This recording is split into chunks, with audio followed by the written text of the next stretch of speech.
Hello and welcome to Craft with Sarah. In this video, we're going to be making a wonderful pop-out card using Cricut's Print Then Cut feature. This card has been designed by one of my team members and I'm so excited to be sharing it with you today because it is gorgeous. The front of the card looks like this, so it's a square card and then it's got loads of flowers and butterflies and space at the top for you to add your own message. When you open it up, it's got this wonderful stepped pop-out effect, and then you can see a little spring gnome in the middle and more flowers, and the stepping effect makes it look really 3D and realistic. This card is so adorable and I know you're going to love making it. You can download the free cutting file for this project at craftwithsarah.com/free-svgs or follow the link in the description of this video to go straight to the download page.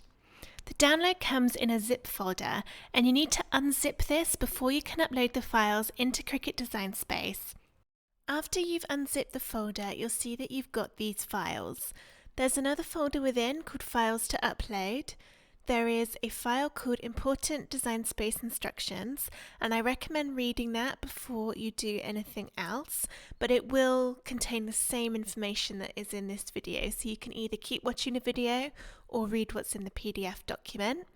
And then there's a preview of how the card looks when it's finished and my terms of use. We're going to need what's in the Files to Upload folder, and there are 4 different files in here. Don't worry if you don't see the blue PS, that's because I've set my SVG files to automatically open in Adobe Photoshop. Yours will probably show a different picture here, for example a internet icon or something like that. What picture you see here doesn't matter in the slightest. What's important is that we're going to need to upload all 4 of these into Design Space. And this is 2 cutting files, so the 2 that start with SVG are cutting files, and then the other 2 that start with PNG are Print Then Cut files, and all 4 of these are needed to make the pop-out gnome card. Open up Cricut Design Space and start a new project, and then go into Upload on the left, and then Upload Image. You can then either click Browse to find the files, or you can drag and drop them in. We're going to need to do each of these 4 files one at a time, and I'll start with this one, which is called PNG Printable Gnomes. I'm going to drag and drop mine in. Now, because this is a print then cut image, it will look like this once you've dragged it in. Choose Complex for the image type, and then press Continue. And then you don't need to change anything on this screen, just press Apply and Continue. Choose Print Then Cut Image over on the right hand side and then press Upload.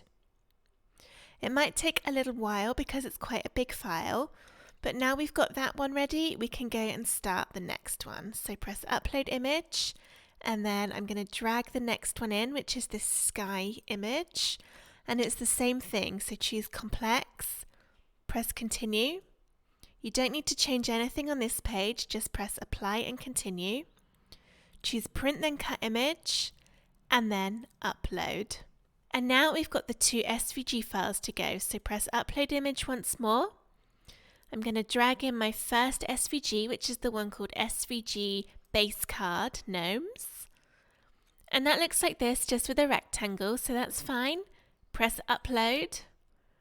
And that's all we needed to do for that one because that was already a cutting file. And then there's just one more to go, which is to make the inside of the pop-out. And that will look like this with all of these weird little lines on. And press Upload. Okay, we've now got our 4 pictures, so we can click each one of them so they all get the green border, and then press Add to Canvas. Again, it might take a little while to load as we're putting 4 different things on.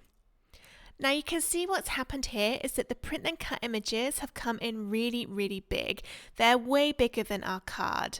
So we need to make these smaller. The exact measurements are in the Design Space Instructions PDF included in your download folder, but I will list them out here as well. If I zoom out a little bit, it'll be easier to see what I'm doing.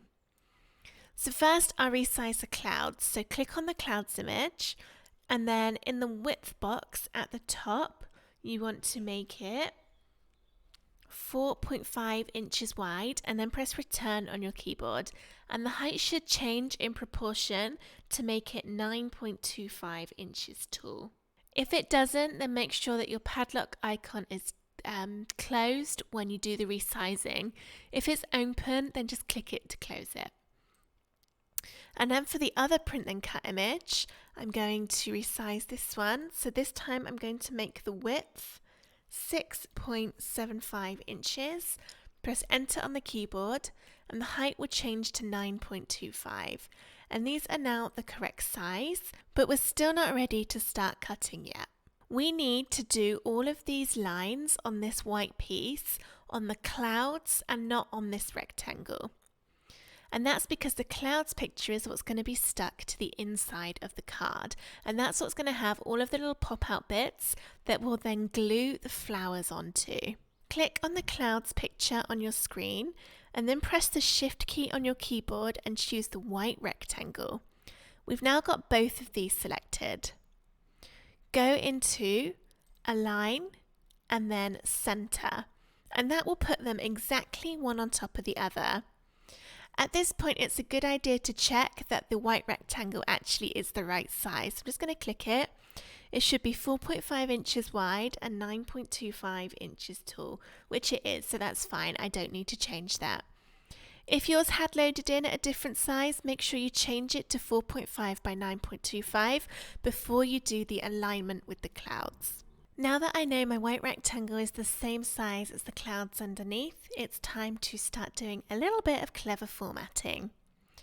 Over in your layers panel, make sure you've got the group with the white rectangle in it, and then press ungroup along the top. Look down the layers panel till you see that white rectangle layer, click it, and then press delete on your keyboard to get rid of it. Now you'll be able to see the clouds, and we've also got these two layers, which is the lines, and we need to convert one of these to score lines. When you click these two layers, you can see the colours at the top. One of them is green and the other one is red. You want to click on the one that's green, and then when you have that layer selected, go into the operations drop down and change it to score. And that's going to make all of our score lines. And then the other layer, the one that shows as red, this one's fine to keep as cut lines. We then need to attach the score line and those cut lines to the clouds. And attach is what tells the Cricut we actually want it to do those cuts and scores on the cloud piece. To do that, drag a box around all of that, so the clouds and those two layers of the score lines and the cut lines. And then down the bottom, press attach. We're almost done now. We just need to change the middle of the base card to a score line as well. So once again, I'm going to press ungroup along the top, click on the line, and we're going to change it to score. And then drag a box around both of them and press attach. And now this is how your layers panel should be looking, which shows that you're ready to start cutting this out. So we've got our blue rectangle with a score line down the middle. We've got the clouds layer with the score and cut lines attached to it. And then we've got this print then cut, which is going to be all the little pop outs inside. At this point, I recommend going ahead and saving, so that if you ever want to make this card again, you've got all of those changes saved and you won't have to make all of those tweaks again. You can just open the project and cut it straight out. So I'll call it Gnome Card and hit save. When you click Make It, you'll see you've got this sheet here, which is a print then cut. You've got this one, which is another print then cut, but it's also a score and a basic cut. So it's going to do all of those shapes on top of that printed bit. And then we have the main outline of the card. I'm going to change this to A4 in size. And then here we go. That's all of those files ready. So now I can press continue.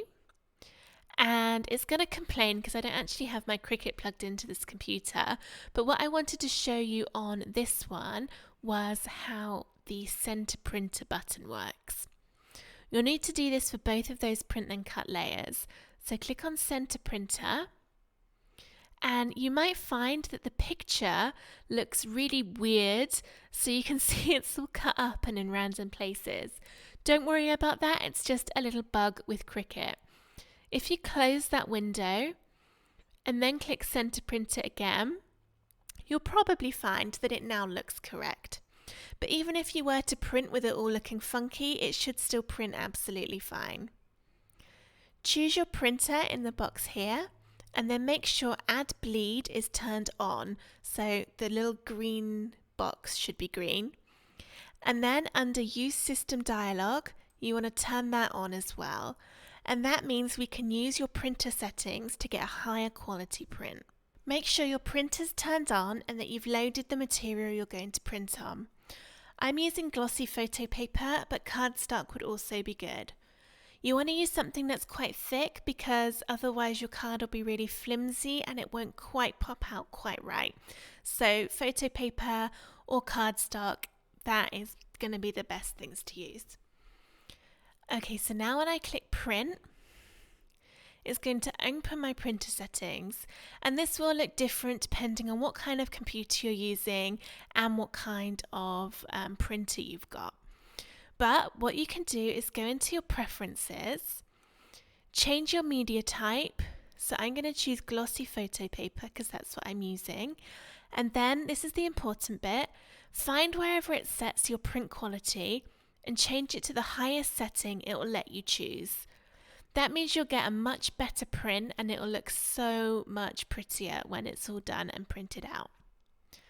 Then I'm going to click OK and print and get that printed.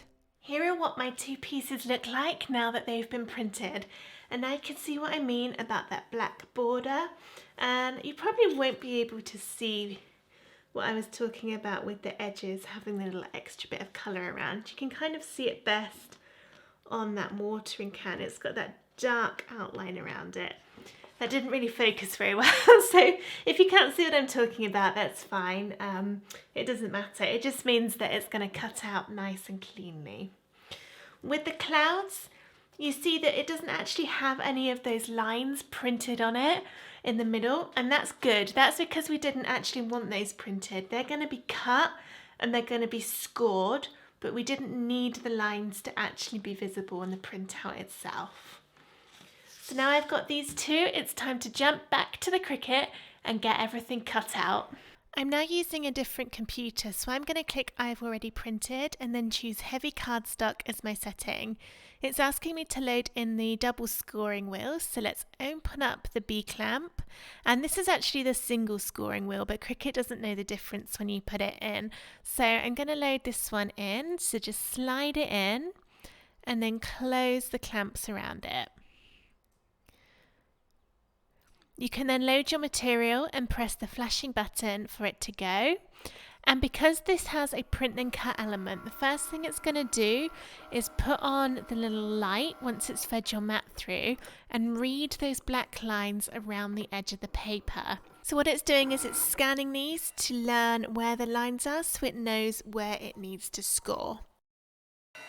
I have sped this up to double speed, so your machine will probably be running a little bit slower than this. And then afterwards, your screen will change and it'll ask you to put the blade in. So take out your scoring wheel and then put in the blade. This is difficult to do one-handed, and I'm sorry for the shaky footage. I'm holding my phone in the other hand. But now I can press the go button, and it already knows where the lines are from where it scanned it for the scoring wheel. So it's cracking straight on with the cuts, first down the middle of the card, and then it's going to go all the way around the edge and cut out our rectangle.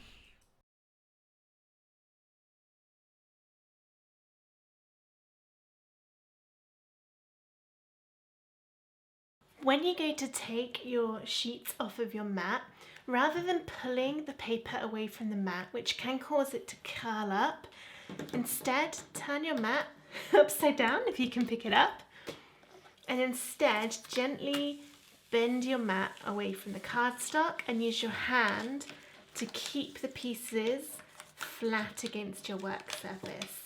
and that way all of the bend gets absorbed by the mat and doesn't go onto the cardstock. And this works with the solid pieces too.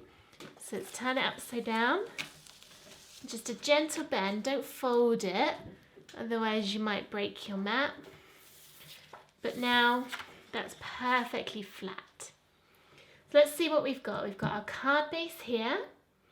There is the coloured pieces, which I'm just going to get out so we can see them all.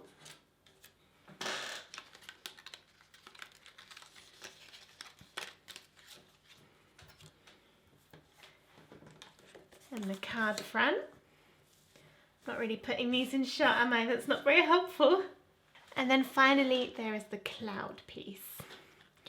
So I'm going to start by doing the front of the card, and this just needs folding in half along that score line. There we go. And then this can just be glued or taped on top. And you've got all of this space here to add a greeting. Or of course, if you wanted to, you could add some text and design space and then flatten it to this layer before you print it. So I'm going to get my glue, or you could use double-sided tape, and just add this along the back. Now the glue I'm using is called Collel. It looks like this, and it's really good for cardstock projects because it doesn't bend or wrinkle the card like some glues can do. So I can use lots of it on here and it'll be fine. Now this is going to be a top opening card, so the score line is the top of the card and it will go up like a tent, like that. So what I'm going to do is make sure I've stuck this on the right way and just get it nice and central. And you see you've got a nice border all the way around of your base colour card, which just looks really, really nice. And whilst that's drying, I'm going to move over to the inside piece. I've got my demo card here, just so I can make sure I'm telling you the correct thing.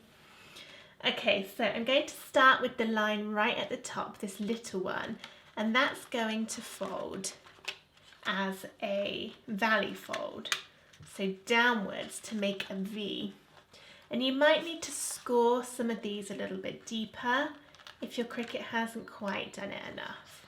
So I'm just sort of pushing that upwards, and then with the line that's kind of halfway down this bit, that's going to be a mountain fold, so the opposite way round. That's going to fold outwards like that, and then this one down here is going to be another valley fold, so that'll fold inwards, so that when the card folds, you can kind of see it happening now. You end up with this triangle shape.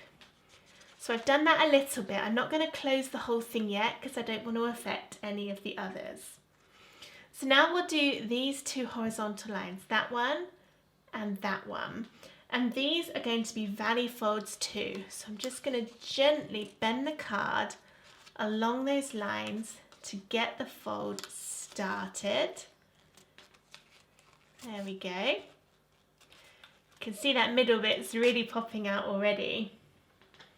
And then the two horizontal lines that come next on these outside pieces, these will be mountain folds. So we bring that point up like the top of a mountain. Hopefully you can see there, we're kind of getting that triangle on the side. There we go. Okay, so you've got these little bits next to it, and these are actually kind of naturally doing it on this one. So these are valley folds. They're going to go inwards, and this is what's going to sit right on the inside of the card. So I'm just folding those in. And if this is a bit confusing, then check the PDF guide that comes with the download folder. And this is what it's looking like so far. And then we've got some extra little tiny ones. I'm just going to double check against my template here to make sure I'm doing these right. So the top one on these little rectangles is going to be a valley fold. And then I'm actually going to do the middle one first, which will be a mountain. So you see you've got 3 tiny little score lines. The middle one will be a mountain, and the 2 very bottom ones will be valleys. So let's go inwards on those. Mountain, and then the last one is a valley fold, so it's going to go up along there. So we're almost making like a little concertina, can you see, along the edge. Okay, there we go, that one's come in.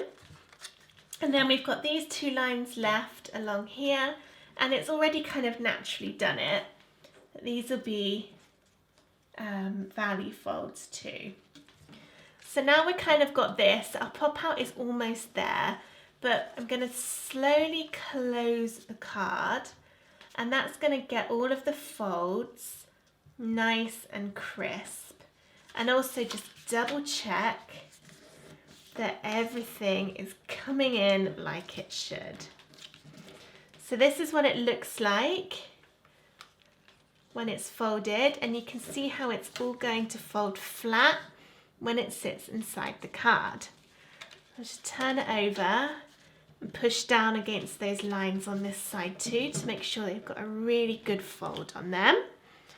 And then here we go. This is how it looks from above, and then this is how it looks from the front. So we've made kind of these rectangle pillars, which is where we're going to stick everything to. But before I do that, I'm going to stick this inside my card. So here's my card, and if I open it up, this is going to sit so that these back lines on the big triangle, you see if it's closed, these here, are against the score line of my card so that it joins up with the score line in the middle. And just make sure you've got your clouds the right way up. So the clouds should be at the top, so when you open it, you've got the clouds up here. When you're adding your adhesive, you want to only put it on this top bit here and this bottom bit here. Don't put it on any of your folds, otherwise it might end up gluing a bit that's supposed to pop out and then it won't work. So I'm just going to flatten that out a little bit and get my glue and put it along the top and just on this bit that doesn't have any of those folds. And then again on the bottom, I've got a nice rectangle of empty space here, and I'll add the glue there. Now for some extra stability, I'm going to add the glue down the pieces that I want to stay stuck along this score line. And that's the 2 long rectangles that go down the middle. So that's the only part of the rest of the card that you can add glue to. So just down there. Now this is ready to add into the card. And one of the reasons I like adding the glue instead of sticky tape is it means you've got a bit of wiggle room whilst the glue's drying to move it about. So what I'm going to do, this is the tricky bit. I'm going to put this down here and just move it so that those back rectangles, the score line, is on the score line of my blue base card. There we go. And fold that up. And then the whole thing, I'm just going to close. And you see now when I open it, I've got that wonderful pop out. Now I probably put my glue a bit too close to the edge because it's smushed out a bit along that bottom where I moved it, but you won't notice that when it's all finished. So there we go, that's what it's looking like. I've got the top, and when you open it, you'll get that pop out, and the card will happily sit on the shelf open, which is probably how it's best to display it. All we've got to do now is to stick our little pieces on the inside. We'll start with the 2 bits with all the flowers, and you've got a left and a right piece. Make sure you get them the right way round. So the bit with the little rectangle out of the left side is the one that goes on the left, and that's going to sit in here. See, it fits in nicely. Just tuck it behind that front bit, and then the rectangle leaves this bit free. So I'm going to get my glue and add it to this rectangle here. Quite a bit on there, so it'll be really well stuck down.